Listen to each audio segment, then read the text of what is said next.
Good morning, everyone, and welcome to the business case for openness, implementing strategy in a drawbridge-up world. I'm the Economist business editor.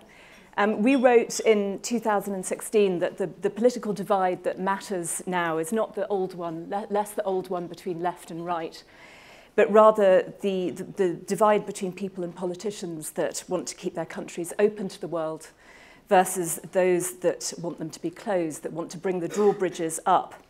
In Britain, for instance, Brexiteer politicians led the drawbridges up to vote to leave the European Union.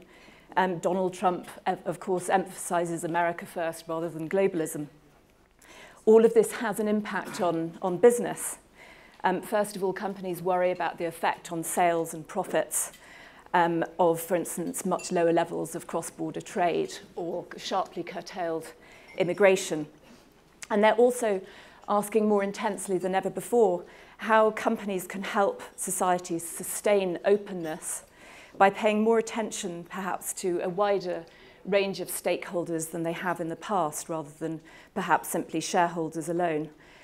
With me to talk about strategy in a drawbridge-up world are four American companies that are household names. We have PepsiCo, PayPal, the Boston Consulting Group, and Microsoft.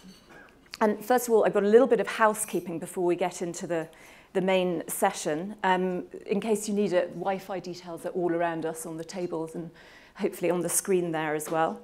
I will encourage you to be active on social media using hashtag #EconBusinessCase, following us at Economist events. Most importantly, I'd like to mention that this early breakfast would not be possible without the support of the Brightline Initiative, the Boston Consulting Group, and the Project Management Institute. And just to say a few more words about the Brightline Initiative, it's a non-commercial coalition that helps organizations bridge the gap between strategy design and strategy delivery. And I'd now like to welcome Mark Langley, who's the President and CEO of the Project Management Institute, to make a few brief remarks.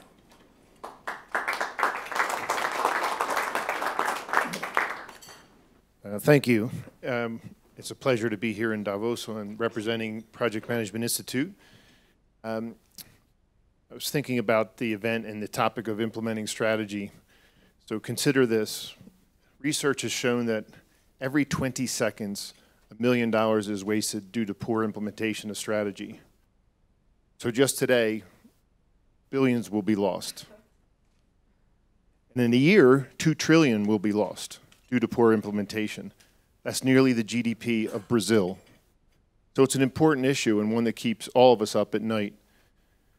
When I think about the research that's been done and others have done and the role that it plays, it's about losses, but it's not about loss of just revenue and profit. It's really about loss of value, and value in organizations and value to the world. Businesses play a critical role in the world today from a wide range of issues, globally, from sustainability to international development. And it's this capability to deliver value for the world that's at risk due to poor implementation.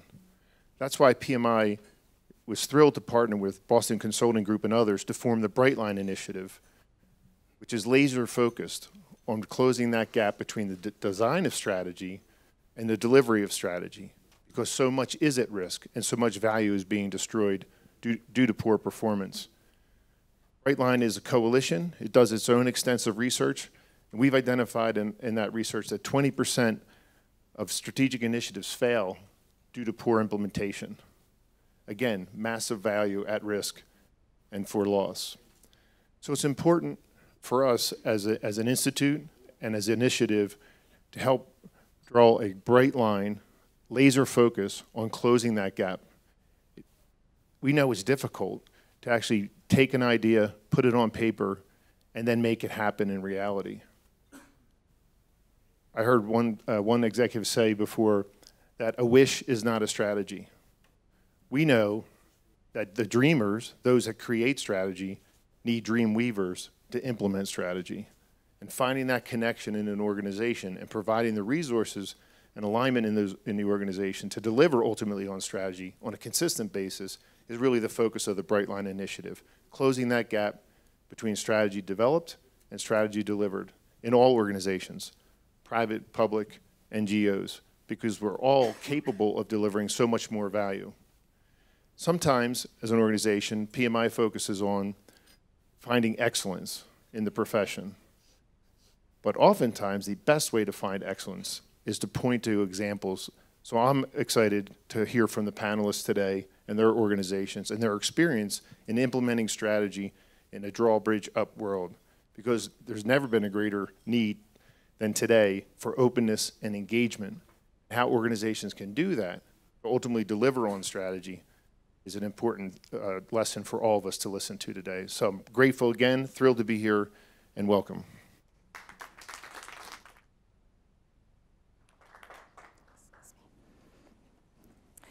So I'd now like to invite our panelists to the stage. First of all, Hugh Johnston, Vice Chairman and Chief Financial Officer of PepsiCo. Please come. Jonathan Auerbach, Executive Vice President and Chief Strategy and Growth Officer of PayPal. Miki Tsusaka, Chief Marketing Officer of the Boston Consulting Group. And Jean-Philippe Courtois, Executive Vice President and President of Global Sales, Marketing and Operations of Microsoft. So I think my first question is going to be to Hugh. I think that even as long as a decade ago, PepsiCo started a project called Performance with Purpose, which focuses on the broader needs of society. It would be great if you could tell us a little bit more about Performance with Purpose, and also how it has evolved over time. Sure, happy to. Good morning, everyone. You know, it's interesting. When we started Performance with Purpose in 2006, the basic notion behind it was just focusing on financial performance or just focusing on short-term market share performance was good but insufficient. And by virtue of just going down that pathway, we would create short-term value, but we're at risk of not creating long-term value. And what our CEO recognized at that time was, in order to successfully create long-term value, you need to engage with the broader set of stakeholders that are interested in your company. So whether it's people focused on the environment, people focused on product improvement over time, whether it's your own employees and the communities that you participate in.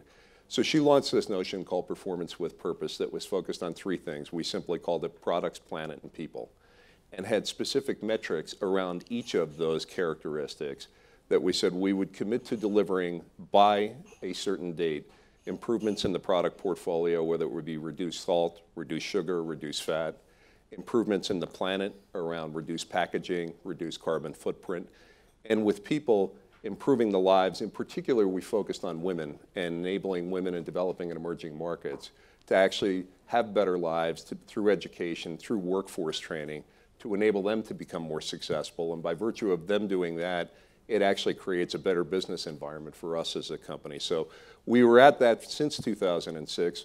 More recently, and this is how we know we have successful, we actually have a 2.0 version of it now. And the 2.0 actually takes us through 2025. It's very consistent with the UN sustainability goals. And to the point that Mark was making earlier, it's not just about sort of throwing out strategies, but it's actually creating specific scorecards that we report on every single year as a part of our sustainability report, with the notion that by virtue of doing those things, the financial performance will also come. So we believe not only in a broader engagement, but in being very open and very public about that engagement, because we believe that is the best driver to create long-term success. Thank you. And you personally have expressed the view, and I think this is probably the most radical and extreme kind of enunciation of this view, that companies should be moral compasses in society. I think that's extraordinary. Please explain. Yeah, I'd be happy to. I think in a lot of ways we can, because if we look to other forms of leadership, in many places, they tend to be short-term. Companies, I'll take a finance person's view. Most of the value of a company is not in the first 3 years. Most of the value of the company is in the out years. So you have to deliver the short term in order to stay successful, in order to stay employed, frankly. But that said, if you're not focused on the long term, you're not going to actually build the value that's being ascribed to you. I think in that regard, you have to have a long-term sense of where society wants to go And by virtue of fulfilling that, you're more likely to stay around and do the things that society wants you to do. So I've coined the term moral compass to sort of use it as the divining rod for we ought to be able to actually lead where society wants to go by virtue of our long-term orientation. But if I could just ask a little bit more on the idea of the moral compass. I mean, what happens if, you know, other bits of society have their north set at a different place than you do? Yeah. I mean, and that's where I think actually a very active engagement model works best, because there are going to be differences in the way that people perceive things. And PepsiCo is a company, we're a big global company, but we're also a local company. So we do business in most countries around the world. And we actually have to adhere to the social standards, the mores, and the regulations, of course, that exist within those countries. So I think we have to have flexibility in the global approach to shape ourselves to the local needs. And the version 2.0 of Performance with Purpose, is that a sort of a response to the atmosphere of Drawbridge-Up? I mean, has it taken in particular elements because of the prevailing I think more than anything, perhaps indirectly, I think more than anything, it's a response to what consumers ultimately want. Consumers want to do businesses with companies that they perceive as good. People want to work with companies that they perceive as good. And as we sort of completed the first set of goals that we had out there, we looked forward and said, okay, how do we continue to stretch ourselves further? Because this notion of creating goals around the purpose side of Performance with Purpose is actually mutually reinforcing to driving the performance side. So we've seen success with that over 10 years. So we're now challenging ourselves to how do we do more? Mm-hmm. And how much of Performance with Purpose is about PepsiCo's core products versus other initiatives that are separate from the products? I don't know, kind of, you know, initiatives in local communities or sort of things that are separate from what you're selling? Yeah, I think it's a balance of both. I'm not sure I could put good percentages on it, but there's clearly a balance of both in there. And again, they do sort of mutually reinforce as well, to the degree that we're selling products that are healthier over time and that are more recyclable over time. That's certainly good business, but it's also good for the local communities as well. And frankly, it makes people proud to come to work. Mm-hmm. So the next question is to Jonathan of PayPal. So as with PepsiCo, I think PayPal sees your mission for good as being the core business, serving the often financially underserved in many countries. Could you talk a little bit about that, please, and how you see that fitting into societal goals? Sure, absolutely. Look, when we take a look at technology and the internet and mobile technologies and connectivity and what have you, and how that's transformed all of our lives, it's really quite fundamental. If we look at financial services at the same time, I think the real potential of the internet and technology has not really fully been realized. If we look at the way that people move and manage money today, it's not that different from about 15, 20, 30 years ago. It really hasn't changed fundamentally, over that time. And cash is still king in many parts of the world, and we all know that cash is inefficient. The logistics of it are complex. It's expensive. It's not incredibly secure. And if we look at basic financial services, the fees that people pay are incredibly high. If we look at North America over the last year, individuals paid about $170 billion in fees for basic financial services, and many of the people who were paying those fees actually had a hard time paying those fees. And so it really should be no surprise, to all of us that many, many people feel financially underserved by today's traditional financial system. And if we look globally, we're probably looking at billions of people feeling underserved. But even in developed markets, we see huge pockets of people who feel underserved. In the U.S., for example, about 50% of families couldn't raise $400, immediately to cover a family emergency with a car or health or what have you. In Britain, I think almost 40% of the population doesn't have 200 pounds, savings. And so getting back to some of the themes that you were talking about, it really is no wonder in many ways that people are agitating for some form of change in the financial status quo.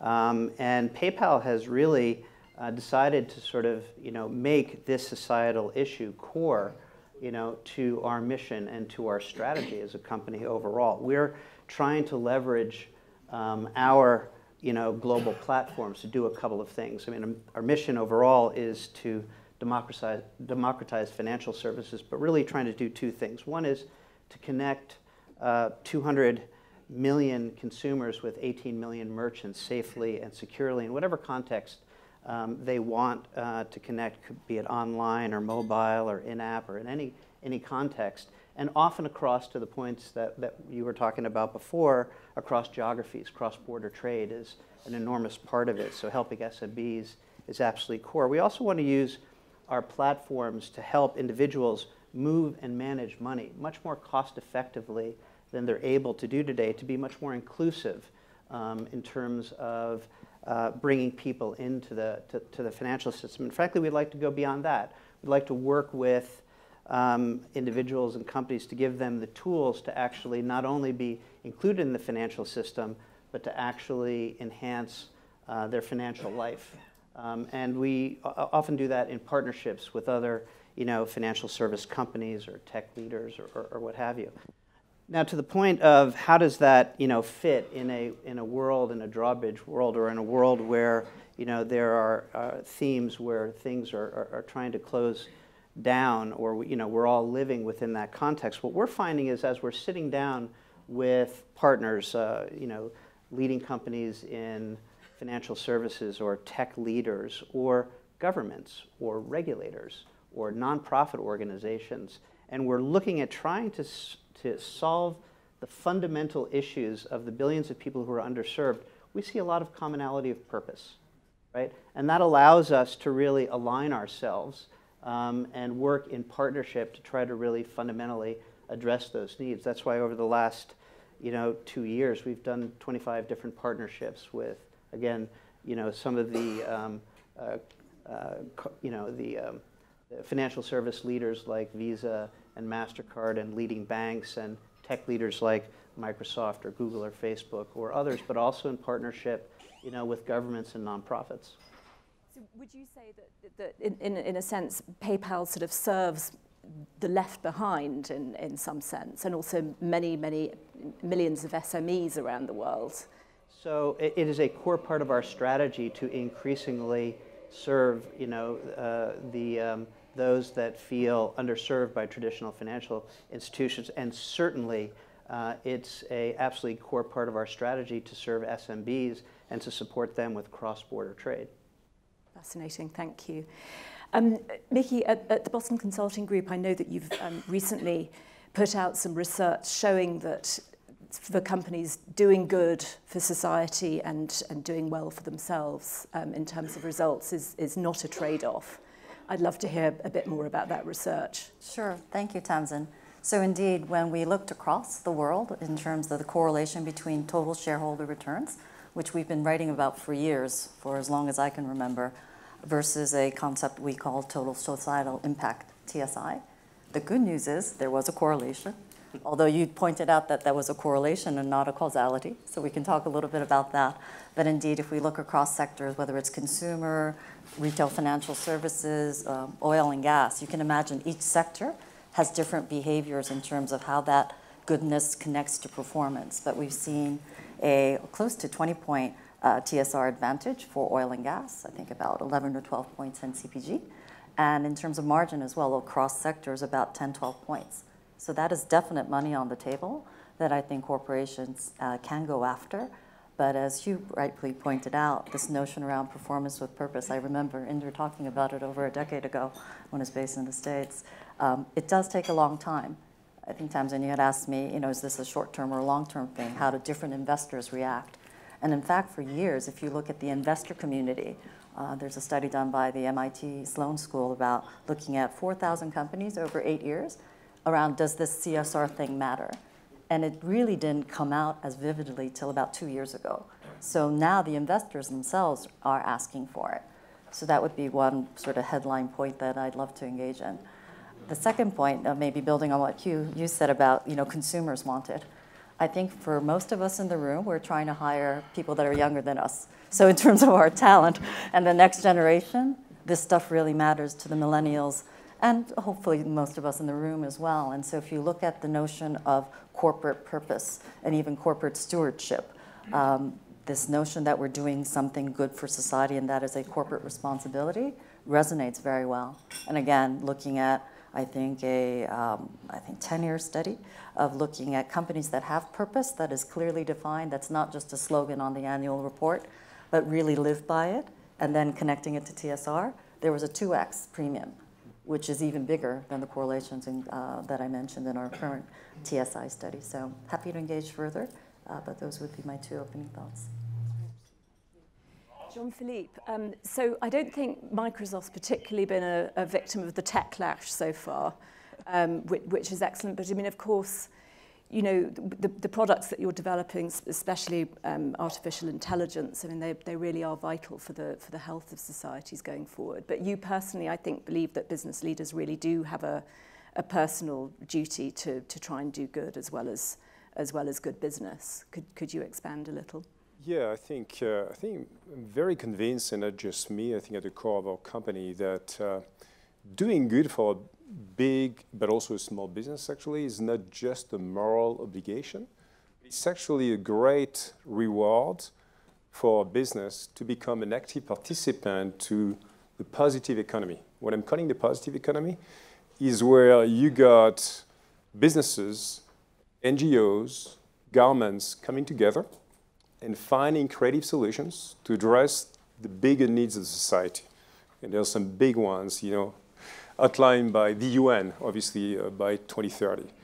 So when it comes to Microsoft as a company, certainly, I would say the starting point in our case, and we are 40 years plus old company, we decided 4 years back to kind of refresh basically our purpose, what we stand for as a company. And, you know, as Satya Nadella became the CEO of the company, we had a little bit of introspection as a company to think about what is it that really defines us the best. And we came up with a few words, which is empowering every person and every organization on the planet to achieve more. Those are actually pretty big words when you think about it. And what they mean is really that we want to align the best that we can do as a tech company with our people, talents, and ecosystem to enable literally every person on this planet to achieve more. That's a huge ambition, of course, and it's going to take much more than Microsoft, many, all of us and others to achieve that. And to us, it's about really 3 things we try to accomplish. One is at the core of our business, basically what our people do every day across the world, is responding and enabling our customers, or customers like some of you in this room, to do great on the triple bottom line, to do great on, you know, the people, product, and all the processes that make sense for you to be a responsible leader. A couple of examples just quickly, you know, in that space, working with the world leading water company, Ecolab, we've been building a platform for that company that is enabling them actually not just to connect their 36,000 customer systems on the water systems, but actually connect that with a deep AI platform and a deep actually machine learning model to enable them to get to a net zero water consumption across the world. That's a digital enabler of that company to contribute to the big water, I would say, scarcity challenge that the planet has. That's what our people do every day at the core of the business. The second aspect of what we try to do is definitely team up with some very inspiring NGOs across the world. Yesterday, I was actually having a very nice dinner with the global shapers and social entrepreneurs. And yes, I'm in the room, please, yeah. Great and exciting and inspiring example of NGOs doing fantastic things for people completely alienated in the world. Women, you know, people, disabled people, and so on. And, you know, an example in that space is probably where we apply, as you said, AI to do good, is the work we've done with Andhra Pradesh, pretty big state in India, 50 million plus people, where we tried to truly understand using, again, machine learning analysis, what were the root causes of kids dropping from schools. And that work is enabling the public administration of Andhra Pradesh to truly allocate the money where the problem is, as opposed to spread the money in many places where it doesn't have any impact. So that's a second contribution, and we do that with 90,000 NGOs in the world, across the world, providing for free, of course, our cloud resources. They can do great in their job, having a big social impact. And the third contribution, which we believe is critical, is being an active participant, helping shaping the right policies globally. And we are invited to the table, or we are proposing actually some points of view. And we just issued recently actually a book called the Future Computed book, which is really about some guidance or proposals in terms of defining some more ethical AI practices. And we believe that we all, not just the tech companies actually, but all the stakeholders of the society need to sit together at the table and define those principles so that people are not just scared by the way AI could be not well used, not to do good, but they actually define some principles that could be, by which we could be all accountable to do the right things. So those are the three kind of legs we have in mind, again, in the way we think about doing good, hopefully, as a company.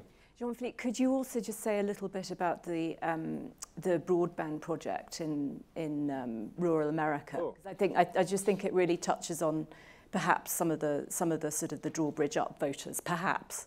Yeah, so this is an interesting project that got started about a year ago in the US. And the starting point of that initiative, which is the Rural Urban Initiative, that's the name of this initiative, is really all about addressing and contribute to some of the biggest needs of people who cannot find a job in a middle society, which, as we all know, is a big problem, not just in the US, by the way, in Europe as well, all across the world. The middle class is growing tremendously from a demographic standpoint. But yet, because of the kind of jobs that are being needed by the economy, there's not a natural fit. So what we decided to do, first of all, is to help out with connectivity. And in the US, it's interesting to understand that there's actually 35 million people who don't have access to broadband connectivity in the US. And we have decided to embark with some initiative with some telcos to use the basically UHF unused TV spectrum, which is called the TV white space, to build with some innovative services, software, hardware, and cloud services, a platform to provide high-quality broadband connectivity to millions of those people in the rural areas in the US. And we've done that actually in the world, in more than 25 countries before, in Africa, and many places where you get a lot of that. But ironically, there was a big need in the US too. So we decided about a year ago to go and invest with telcos and start with a couple of millions of people, but really build a sustainable solution where telcos and others could actually provide such services at a very low fee and super easy and accessible to even the most remote communities in the US. So it's actually an interesting one at the core of the US, yes. Absolutely. So these are all fascinating examples. I mean, I think the reality is still that while companies may increasingly be completely convinced by the need to think more broadly, there are plenty of powerful constituents out there in financial services that do take quite a critical view to these kind of efforts, because they can expand, they can be fuzzy, they can lead heaven knows where. I mean, if you're Unilever with 3G after you, for instance, that's quite tough. So if you have a shareholder activist come along, if you have a private equity firm, the reality is that they don't necessarily have a lot of time for these kind of initiatives. So I'd like to ask each of you in turn, sort of how do you bring discipline to this sort of initiative, and what should be the limits around it? Mickey, can I start with you on that, please? So I think the key is to be very focused. You can't be all things to all people. I mentioned, the slogan on the wall of some company.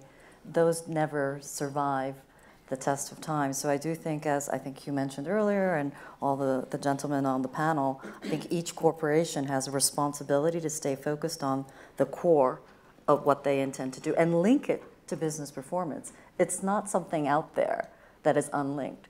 I think historically CSR, has been not clearly connected enough, and that's the downfall.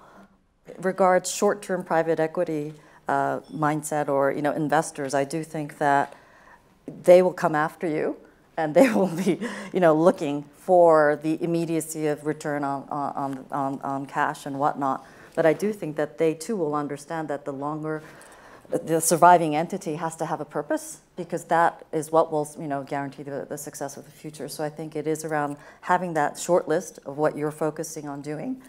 As the Boston Consulting Group, we have a certain percentage of our capacity dedicated to doing this stuff. We're not a private company, but we're very happy. We're not a public company, but we're very happy to say these are the things we're doing. These are the organizations we're working. This is how we're doing good for the world. And by the way, it makes money for people, and isn't that a good thing? But we're not going to spread it out to more partnerships than we can handle, and I think that's where the disappointment comes in. But it also gives a little bit of a discipline to the folks that are running these CSR programs to say what is the value that is creating and what is just an investment. The last point I would make is it's easier actually in times of emergencies and world crises. So in our report we also talk about how corporations, whether they're in food or retail or logistics, if there's a crisis, that one is very easy to explain. Having lived through the big earthquake in Japan, it was very easy for corporations to throw their weight and fix the economy, fix the country. So I do think it's the non-crisis points of time and regular course of business and how you embed that into your business. And the slightly frustrating thing, perhaps, is that there are industries which haven't necessarily put a huge emphasis on societal goals and yet have performed incredibly well. The pharmaceutical business, for instance. I mean, do you think that can one look at some industries and say, well, broadly they don't seem terribly interested in this stuff versus others that are, which are much more kind of immediately consumer facing and depend much more on consumer choice than pharma, for instance? Right. So I think if you look at the sector differences in terms of linking TSI to TSR, you will see that biopharma, things are quote unquote getting better. The hot topic of the day, I think, is how you think about pricing in the industry. And there's, I think, a lot of very productive discussion and debate about what are the right OB zones to play in. And this whole notion of value-based healthcare, that it's not just the pharma companies, but it's the providers, the hospitals, the medical systems around the world, around what is the value you're creating for citizens, and what is the give, and what is the take. So I do think that there is a new dialogue.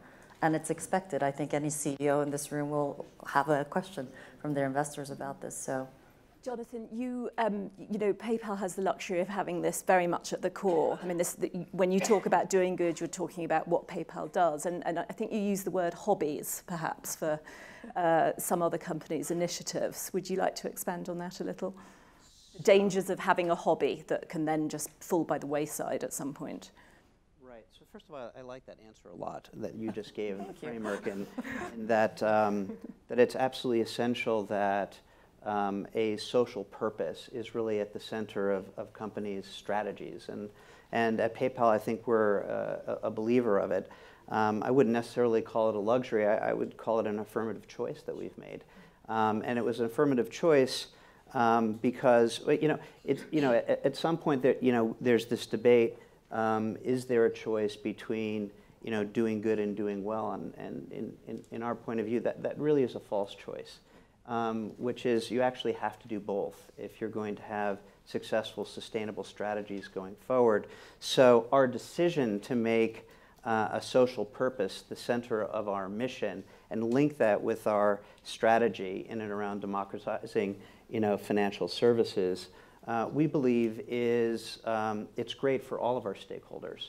I mean, to the point that Mickey was getting at, earlier, it is great for our employees. They're absolutely inspired in working for a company that's trying to democratize financial services, that's trying to make a difference for the globally underserved. It makes a difference for our customers, increasingly customers, and we see this particularly in trust barometers and the like, are expecting the companies that they're buying products from to actually have a social purpose to stand for something. And we need to make that connection also to our shareholders, because we actually believe that finding a way of cost effectively serving the underserved and small and medium-sized businesses globally is great business. And we need to deliver on that and perform on that on a regular basis. But for us, there is no false choice. You need to do both. If I can add to that, Tamara, I really think that the investor community is starting to shift their mindset on that. And part of the reason they are is what we're more doing now isn't corporate social responsibility per se. It is integral to the strategy of the company. It's how we create value. So if you have to deliver the short term sufficiently well to keep activist investors and people like that at bay to some degree, and not to give them an opportunity to come in and disrupt your strategy. But if you, well, some choose to make you more short-term in nature, and you're trying to strike a balance. But to the degree that you are sufficiently delivering the short-term, you then have the license and the opportunity to execute these long-term strategies that you know will create value over time. I tend to think of these things as very much akin to, would we ever not maintain our equipment? Would we ever not build new plants? Doing things around products, planet, and people, to me, are just as fundamental to our strategy as making sure that the assets that we have are up and they're running well. And if you do that, there's recognition in the investor community that, yeah, that's a company that's going to sustainably create value over time. If you look at the letter that Larry Fink, the CEO of BlackRock, just wrote, Larry talked about the fact that just delivering short-term results is not sufficient. A company not only needs to have a longer-term set of engagements around ESG, but needs to be articulate about it as a part of their strategy. Norges Bank has been famous for doing the same types of things.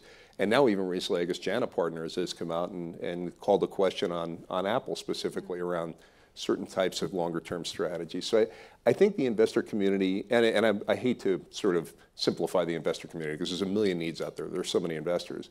But I think the investor community at large is recognizing the fact that the purpose portion of performance with purpose is fundamental to the company. It's not something that could be cut like a charitable contribution could be cut.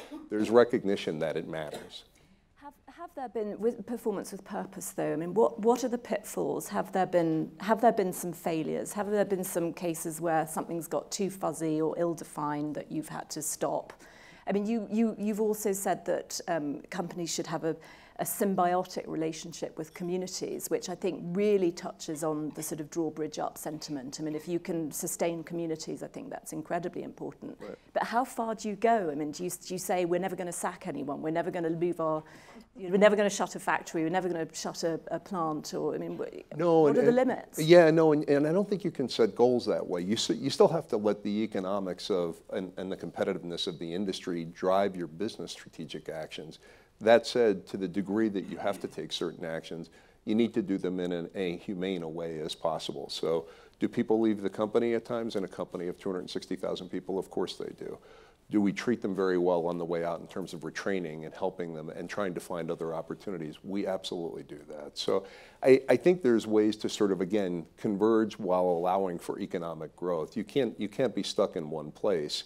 And I don't think anyone really wants that. I think what they really want is to be treated fairly and to be treated with respect.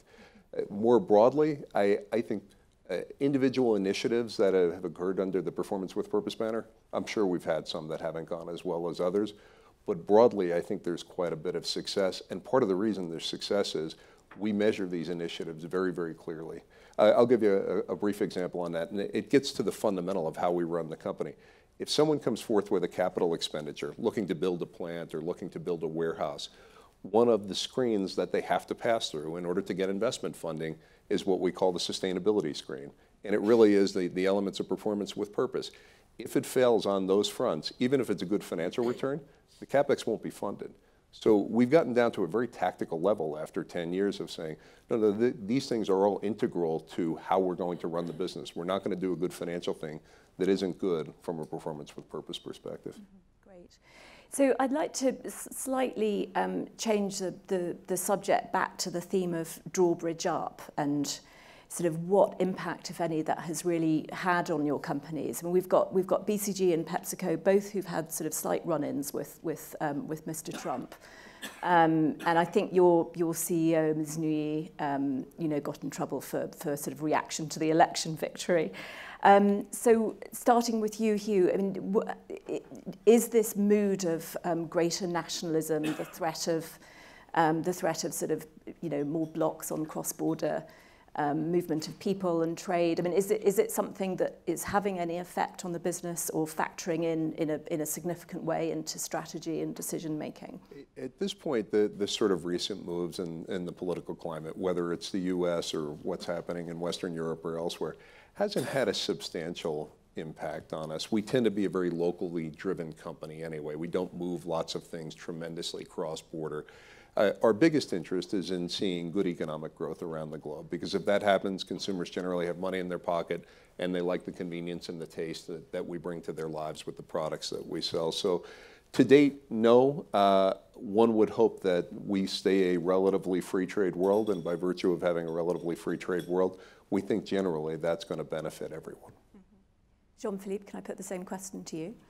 Well, I think, certainly in our industry, in our business, there's been clearly a pretty strong mobilization of the tech sector economy when it comes to the flow of talents across the world. I mean, there's no way for any of our companies, not just in the US, actually in Europe, in Asia, to continue to innovate if we don't have an easy way to bring talents to any places in the world where we need to develop some exciting innovative projects. So in terms of immigration laws, that's something where we definitely want to continue to see a positive framework of laws across the globe where we can encourage that flow of talents to go and continue across, not just with Microsoft, but with our customers, our clients, and everywhere in the world. So that's something we are very, very attached to. I think the other contribution that was starting on that direction with the rural initiative we're talking about is actually at the core of the skills challenge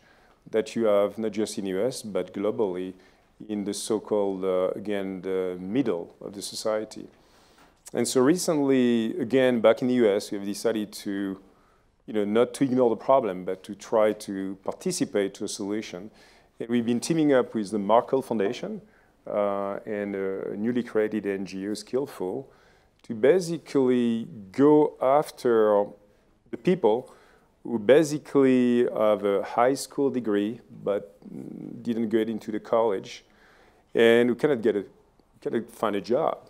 And so we are basically putting together a platform where we are connecting the job seekers and the employers and using technologies, AI, LinkedIn, and other services to truly understand the strengths, the skills that define the people one by one, and how those skills and strengths could be amplified and could be developed with appropriate training online and coaching to get the job that the economy requires. And so this is actually $25 million investment we are making with other players as well to truly make a change and also help out this community of people in the middle states in particular who cannot see the future. And so we believe that actually technology not only, but technology can help being smarter about supply and demand of skills, talents, and jobs in the economy. So that's another place where we believe globally there's many governments that should definitely use probably differently the funds they have with their employment agencies to get smarter in terms of supply and demand of people and talents. And so, so that's another contribution we believe it's important for businesses. Jonathan, is there a risk for PayPal in terms of cross-border flows of money, for instance? Or is this really, I mean, is a Drawbridge-Up world, maybe it's more of a journalistic idea and the main effect so far is lower corporate tax and a soaring stock market. Is there a real impact? Well, I mean, to some of the trends that you were talking about before and as I was mentioning, I think it's very real that large percentages of society feel underserved by the financial system and services and what have you, and they've been agitating for a change in the status quo. I think that is very real. Is there a regulatory risk? Is there a risk of lower volumes in your business because of this mood? No, I don't see a fundamental regulatory risk, as associated with it. Well, we all deal with the environments that we're in. I mean, you can paint extreme scenarios that would have risks for all of us, but at the moment, I think the business environment that we're in and the trends that we're talking about are really manageable with very thoughtful strategies. And some of the strategies that we've been talking about are strategies that help the underserved, strategies that help SMBs more broadly. But let's talk about SMBs for a second. SMBs are, whatever they are, they're a lion's share of businesses in most countries. They are actually enormous employers, of people. So it's in everybody's interest in all countries to really support SMBs and their development overall. I mean, one of the things that's interesting about PayPal, looking at our own base, is that just look at SMBs in the US. I think the lion's share of SMBs on PayPal do cross-border business. Maybe it's 75 to 80%, versus 5% of businesses that small and medium-sized enterprises that don't have PayPal. So we are really an enabler of cross-border business and opening up markets. And I think regardless of whatever country you're in, that's a benefit to your economy. And it's a real force for openness, it's not going to go away. Absolutely. Mickey, can I ask you? I mean, I suppose the sort of the greater polarization of politics and culture is a risk for business in marketing and indeed in CSR type efforts. Do you see it that way? I mean, do you have to tread more carefully these days? So, Jean-Philippe and I were comparing notes about how many times we've been here, but with the worst traffic ever in the last 15 years, you said? Almost 10 years for me. So every year I come to this forum, I feel like the geopolitics are much more uncertain than business. So on the one sense, we have the easier part of the job because we are public or private corporations and are affected by the geopolitical infrastructure, and yet the business side of things, while the corporate death rates are increasing and whatnot, we have that flexibility to move faster often than the political side of the equation, which I'm not an expert on. I think as a business consultant, if I may, we believe that our greatest value is probably to bring the facts, the real facts to the table. And so in that sense, our business, I think, is thriving because people want to know. So your earlier question about the US administration, well, you introduced me as from BCG, an American corporation. I actually hadn't thought of it that way in a long time. US is actually not a majority of our business. We operate in 50 countries, but we felt the need to serve. And so we brought the facts to the table: immigration, diversity, women, the manufacturing cost differences between somewhere in the Midwest versus China and whatnot. And we will continue to do that. And yet, I think there is an opportunity to help shape those discussions where public and private sector come together. So yes, there's a risk, and I think our client universe may be split one side of the fence versus the other. But the best we can do is stick with the facts and see if we can compel people to do what we think is the right thing. Thank you. So I'd like to open this up to some questions from our audience. If you could raise your hand, hopefully there's a. Thank you. And do state your name, company, and so on first.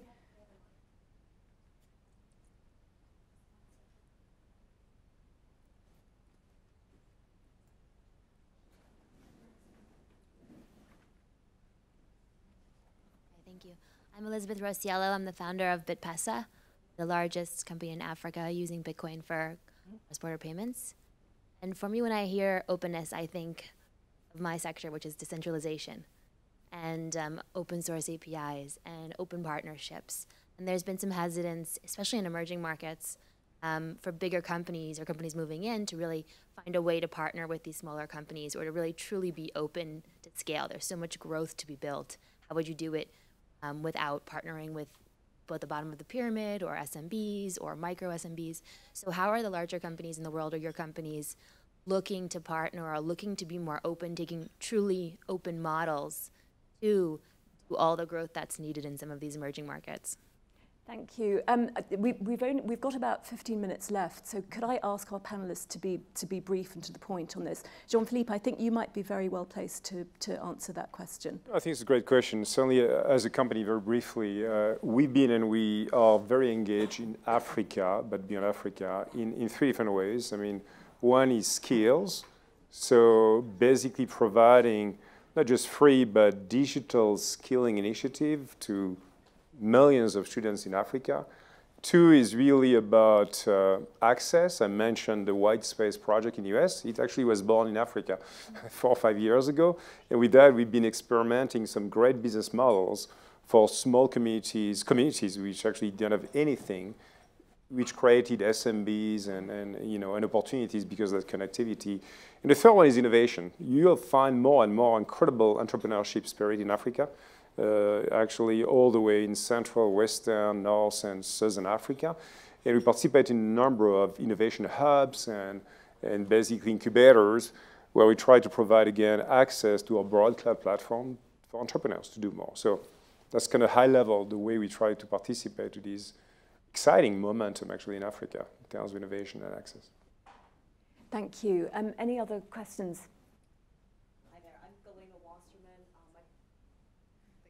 My question is actually more for Jonathan, and piggybacking off of Bitcoin. Is PayPal implementing blockchain currently, and how do you think that will change the way we do business to business, as well as how that changes the financial economy as we operate today? Yeah. Well, I mean, obviously Bitcoin and the blockchain are something that we keep a very keen eye on. For all sorts of reasons that you could expect. We actually one of the first companies that implemented an ability to process Bitcoin for commerce. One of the things that's been interesting, and in part given the fact that Bitcoin valuation has fluctuated so dramatically, it hasn't really been particularly stable currency for commerce, and so the net result of that is it doesn't get used very much, even though we have the capabilities to be able to handle it. But we watch it, very, very carefully. Blockchain and distributed ledger technologies are absolutely fascinating, and we're watching how they evolve, and we're experimenting with them, particularly around identification and the like, cross-border. And so we're learning. I don't think we found anything at the moment that we feel is scalable at the global levels that we participate in. But we are, we're testing it out, we're learning, and we're very interested in it. I think the potential is absolutely there. I think the question is when. So are there any devotees of Milton Friedman out there, shareholder value, pure and simple? Anyone want to tackle all this CSR stuff? No? No skeptics? Okay, go ahead. Good morning. I'm Federico, Global Shaper from El Salvador. Besides just changing a mission statement to empower, or at least on paper, this new purpose or newfound social purpose for all of your companies, and I know Microsoft just hit refresh last year, changing its mission statement to a very bold one. What are some of the most effective strategies you have found to really make this a movement beyond every collaborator? And not, yeah, that would be my question. Beyond every collaborator, how do you really activate that willingness to really uplift that social purpose? What have been some of the most effective strategies? Yeah, I'm happy to start, and feel free to jump in. I actually think you need to do two things. Number one, you need to be very public about what it is you intend to accomplish, and be very specific about it, right? Going out with slogans and things like that, and performance with purpose means a lot to us as a vision. But frankly, a skeptic could just say, oh, what is that? That's just another phrase. But then if you peel back behind it and look at all of the substance that's underneath it in terms of specific strategies, specific goals, specific time frames, building organizations to execute against that, to the point made earlier, that to me is how you give yourself credibility that in fact these are the goals that lots of people care about, and we get lots of feedback on them. The second thing you do is you have to talk about it constantly with your own organization. I will tell you, when we started this 10 years ago, you didn't have this rallying of support inside the company saying, yes, we now have it. It was more of a, okay, yeah, that sounds good, but, and sort of there was more of a, I need to focus on the day-to-day. But as we kept leaning into it and kept pushing and kept showing people why it was important, and kept making the criteria for getting resources connected to the broader strategy of performance with purpose, not just I have a good financial return, that's when we started to get traction. Now we're at a point where I don't think the company would know what to do if it didn't exist any longer. And I will tell you from a recruiting perspective, people want to, especially as Mickey pointed out, young people want to come to a company that's not just successful, that doesn't just give them a paycheck, but gives them a reason to care about how they spend a big portion of their week, almost every single week. So that's how we've activated it. And as I said, to me, it's fundamental to the company. It's intertwined into our DNA at this point. Tamsin, if I may, just one add. Given the young people orientation, I don't think it's a slogan or a PowerPoint deck or even an email from the CEO. What we've seen, we actually have a division of BCG called Bright House that does purpose consulting, and what those guys do is incredible. It's the use of social media, it's video, it's it's conversations, it's not static, and it's the consistency by which we communicate that, and we see that at the clients that do this very well. And the other piece is measuring, as the PMI organization talked about. Those guys do is incredible. Thank you for tweeting me already. This is what I mean. No, so the consistency of follow-through, it's like a financial KPI. How many people can recite it? How many of you all can recite your corporate purpose? And don't ask me to do it, because we just changed ours. That's all, the two ads, please. Hi, John Wolpert, Chief Awesomeness Seeker from Consensus, the blockchain company. Can I just salute you on your title? It's the best. Seeker of Awesomeness, it's in my employment agreement. So thank you, this is wonderful. I think Yoda recently said the greatest teacher failure is. How have you failed to accomplish these goals that we've been discussing today? And what did it teach you? Again, can I ask if there is anyone in this room who is a skeptic on CSR? I mean, it would be quite telling if there isn't anyone at all. Does anyone want to say that they think it's, you know, they think it's too fuzzy and ill-defined? No one, okay. Yeah. Okay, can we have, there's a lady over here, please.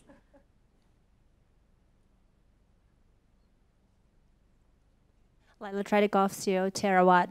I think going back to how the market actually works, and going back to your point about activist investors and challenges of actually establishing these goals for the market and then delivering on them and connecting the financial goals with the responsibility goals. That is our biggest challenge right now, because at the end of the day, our stock price, our valuation is measured by how well we perform financially. And the responsibility goals are usually farther out. You don't see them until a couple of years later. And the immediate goals are the next quarter, the next 2 quarters. That's the market. And if our stock price plummets because the short-term goal is not met, we have a problem. So somehow we need to transition from the Friedman's economy and the way we measure, especially American-based companies, right? The companies that are traded on American stock market. We need to transition from the way we measure companies and truly integrate this metric into the way we value the company at the end of the day. That is my biggest concern. Thank you very much. So Hugh is the CFO of PepsiCo. Do you, I mean, we've had the Larry Fink letter, yeah, but then we've got Blackstone as well. You know, we've got, you know, the other side of the coin. So do you think that there's a meaningful kind of lengthening of the financial time horizons? I actually do, because, and I actually don't think we need to change the way we measure it. I don't think we need to change the goals at all, because, again, I'll go a little finance geeky on you. The biggest value of the company is in the terminal value of the model, right? It's after year 5, right? It's usually 70 or 80% of the value of the company. Even more in tech companies, it's like 150%. So the notion of being just able to deliver for a couple of years and then sort of having no place to go, it won't create long-term value. Now, are there sets of investors who want to trade on the very short term and aren't worried about the long term? Without a doubt, there are. I mean, I'm not, I don't have my head in the sand on all of that, which is why, to me, the challenge of management is how do you sufficiently deliver the short term in order to, and sufficiently deliver is defined to some degree based on the expectations you set, but to some degree based on the market that you're in and what you're reasonably capable of doing while doing the long-term stuff. My belief has always been most people can deliver the long-term relatively easily. Most people can deliver the short-term relatively easily. The real challenge of management and leadership is being able to do both. And a lot of that is just pushing yourself to try harder and to figure out how to sort of manage to do both. Now, sometimes if expectations have been set too high in the short term, yeah, those are thorny problems to get out of. And sometimes if you don't have credibility as management with your investors, those are really thorny problems to get out of. But to the degree that you set expectations in the short term that you can deliver while investing in the long term, and then you sustainably do it, that's how you build the credibility to be able to do both. And that's, I know it sounds simplistic, but the truth, and I don't mean to be overly reductionist about it, but the truth is that's really what it takes to manage it. Linking back to the gentleman's question about failures, I think it actually starts with where you are in terms of your starting point. There are many things that are done CSR-wise that aren't working. And like innovation, sometimes those are nice things to have, but you have to kill it early on in the funnel. And when that's not killed, it reduces the credibility of the good stuff that is happening. So what we've seen of good examples and bad examples, the bad examples are the programs that stick around but aren't creating that value. Can we have an example of one? Well, I would say that something that got killed off in the funnel. Well, in my personal experience, I can't speak for what all my colleagues have seen, but I think if you have a 3G or somebody come in and you look at all the money that a corporation spends, you can actually itemize. What was the chairman's favorite charity? What was the thing that started in an emerging market that died because the GM moved and that initiative died? So it's actually very specific, and taking a hard-nosed look at the list of things that are already done, we would posit as the beginning of figuring out your TSI or total societal impact strategy, because if you don't know where you're starting from and how much money is going into those kind of activities, you wouldn't know what to kill and you wouldn't know what to double down on. And so I think it's that harsh look. So and I've done this before in terms of cost reduction work and looking at that line item. It's not a huge line item in corporate function, cost and whatnot, but often it is something that has had a long legacy or a very short-term initiative that just needed either a boost or a plan B. Just citing on that very quickly, the story I was talking about, the Stevie White Space Initiative in the US, started as a failure at Microsoft. We started 7-8 years ago. It was mostly a Microsoft research project, fantastic research, fantastic technology. What was missing was the business innovation. So basically finding a sustainable business model through entrepreneurship to make it work. And I think the third piece, which is always critical in all those projects, is the passion from your people. So if you align the technology innovation, the business innovation, and your people want to be part of that, I think you're all something that actually can last and have a big impact. That's really what's driving all of our people at the company now. It's not just the mission statement I was talking about. It's truly the way we walk the talk every day with the values we have and the way we apply empathy to many problems, opportunities we see in the world, working with our customers. So to me, that's really where things happen. When you align all the power of your people, passion, value system of your company, the purpose you have, in doing things that are naturally core of what you do every single day as a business. Thank you. With that, I'm afraid we need to end. We've run out of time. So thank you so much, Jean-Philippe from Microsoft, Mickey from BCG, Jonathan from PayPal, and Hugh from PepsiCo. Thank you very much indeed. And I also must, I really do want to mention again the support from the Bright Line Initiative, BCG and PMI. Thank you. Please do tweet away after this session, tweet any thoughts that you had, any disagreements. And there is actually, apparently there's a genuinely free lunch in a box and a smoothie available to sustain you for the rest of the day. Thank you very much for coming, everyone. Thank you, guys.